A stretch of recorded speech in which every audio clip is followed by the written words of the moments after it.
ఒక ఇంజనీర్ని తీసుకురా, ఇది 3 కోట్లు విలువ చేస్తుందా, 4 కోట్లు చేస్తుందా, లేదా 40 కోట్ల వరకు జరిగిందా, నీకు ఒక అవగాహన వస్తుంది. ఎందుకు నీ స్వార్థం, నీ పదవులు, నీకు ఈ మదనపల్లె రాజకీయంలో సరిగా ప్లేస్ లేదు. నువ్వు ప్లేస్ ఏర్పరచుకోవడానికి ఇక్కడ మీకున్న కుమ్ములాటల్లో పెద్దిరెడ్డి గారి ఫ్యామిలీని ఏదో ఒకటి అంటుంటే నాకు ప్లేస్ ఏర్పడుతుందనే ఉద్దేశంతో మాటి మాటికి నువ్వు మైకు నీ ముందర పెట్టిన ప్రతిసారి పెద్దిరెడ్డి గారు జపం చేస్తావు. పొద్దున్నే ఖబర్దారంటావు, రాత్రికి బెంగళూరులో వచ్చి కాళ్ళు పట్టుకుంటావు. ఇది నీ బతుకు. ఆధారాలు బయట పెట్టమంటావా? నీ బతుకును బయట పెట్టమంటావా? ఎందుకు? నోరుంది కదా.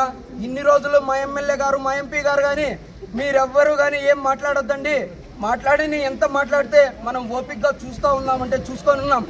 మేము ఇక్కడ మెడికల్ కాలేజీ గురించి పోలీస్ డిపార్ట్మెంట్ వాళ్ళు నాకు నోటీస్ ఇవ్వడం జరిగింది. ఈరోజు మెడికల్ కాలేజీ గురించి ప్రెస్ మీట్ పెట్టడానికి నీకు ఈరోజు చేస్తే అరెస్ట్ చేస్తామని నాకు నోటీస్ ఇచ్చినారు.